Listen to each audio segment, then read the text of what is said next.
Welcome to this Tutor to You Introduction to Sociology video looking at the New Right.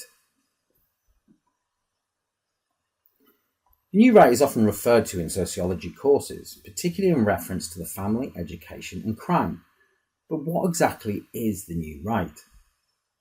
The New Right is a collective term given to those that follow a politically right-wing ideology that embrace the ideas of both neoliberal economic policy and neo-conservative social policy. While it is referred to on many sociology courses, it's less associated with sociological research and more based upon an ideology, that is, a group of thoughts and ideas. These are used by politicians on the right of the political spectrum. The term first came into common usage with the Conservative governments of Margaret Thatcher and John Major in the UK between the years 1979 and 1997, and the Republican governments of Ronald Reagan and George Bush between 1980 and 1992. Both governments were elected as a reaction to the economic failings of other approaches, particularly in the 1970s, and promised to radically transform the economy, whilst upholding ideas of national pride and returning to more conservative values. This was achieved through the use of neoliberal economic policies. But what is neoliberalism? Well, neoliberalism refers to economic policies that minimise state intervention in the economy, allowing businesses to grow and innovate without the need to be regulated by governmental bodies. This included, and still includes, allowing goods and services that are ordinarily provided by the state to be run by private companies, a process called privatisation. During the 1980s, the UK government enacted these policies and sold public services, such as transport, both local and national rail and bus services and airlines, telecommunications, utilities, gas and electric, and many natural resources such as coal and steel. These were bought by private investors, and governments paid them to provide a service to consumers, as well as allowing them to charge customers. Later neoliberal policies also saw hospitals and mail services being privatised, as well as some aspects of education. The belief of the New Right was that these social institutions were not profitable and cost the taxpayer billions of pounds in subsidies each year, and that by selling them to businesses that had greater expertise in running them, they would become more efficient and innovative.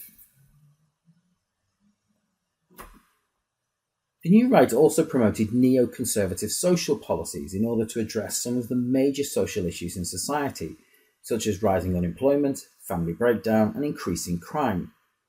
But what is neo-conservatism? It's the belief that society should hold traditional values, and that these values should be transmitted through social institutions. If this sounds like functionalism, it's because the New Right largely adopted functionalist ideas, suggesting that society had more social solidarity before the rapid social changes of the 1960s onwards. They argued that there was a golden age of high employment, family values, less crime, and more harmony in society.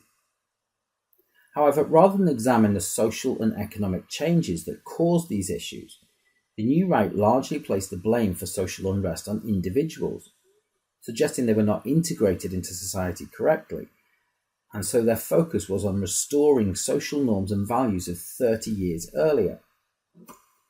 Neoconservatism, particularly in the USA, looked to promote family values of heterosexual couples with their biological children, with males being in paid employment, serving the community, and being obedient and conformist. In other words, replicating 1950s America. How this influences sociology is that sociology is inherently political. Policies formed by governments impact on individuals and society as a whole, so sociologists see the policies put forward by governments as an area to be researched. With the New Right, social policies moved away from the state looking after the needs of individuals and placed the responsibility on individuals themselves. Indeed, Margaret Thatcher famously said that there is no such thing as society, only families and individuals, which demonstrates the disdain with which many of the right hold the social sciences, such as sociology, particularly for highlighting structural issues such as poverty, racism, and gender inequality. The new right saw these as individual failings rather than social problems, and suggested that people were more concerned with economic growth than dealing with social issues. Furthermore, under John Major, the Back to Basics campaign reinforced traditional family values in society, with Conservative Minister John Redwood going as far to suggest that living as part of a nuclear family was the most desirable outcome for society.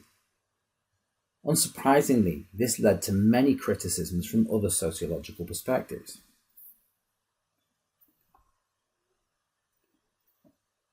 The new right produced social policies that tackled welfare dependency, arguing that the only way out of poverty was through work. They cut spending on welfare benefits and continue to do so, while simultaneously offering incentives to work by lowering income tax. The new right also blamed an underclass of idle young men, according to Charles Murray, that were content to claim benefits rather than gain employment. Furthermore, they argued that many social problems were caused by these young men, as they were inadequately socialised, with many having no father figure to administer discipline. This subsequently labelled single mothers as failures, which drew criticism from other sociological perspectives. The new right also looked to tackle crime by targeting areas of high crime, usually in deprived areas with high unemployment, by operating zero tolerance and stop and search policies, which were disproportionately used by the police in areas where ethnic minority groups lived. This, coupled with harsher penalties for crimes, led to conflicts with local communities, and the early 1980s were marked by civil unrest as a result. New right thinkers have often been criticised for blaming the most vulnerable in society for structural failings. For example, large-scale unemployment brought on by the impact of globalisation and neoliberal economic policy was ignored, and the blame for social problems shifted onto families. Furthermore, privatisation of key institutions such as education and health has led many critics to suggest that these institutions put profit before pupils and patients, when the purpose of these institutions is to benefit all of society rather than shareholders. Finally, their focus on traditional values has caused conflict with many different groups in society. The ban of teaching about homosexuality, Section 28, in the late 1980s, excluded many LGBTQ groups from being represented, whilst non-white ethnic groups have suggested that education reforms have marginalised their contribution to British achievements.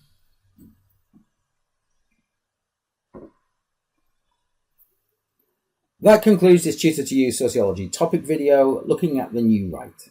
Thanks for watching.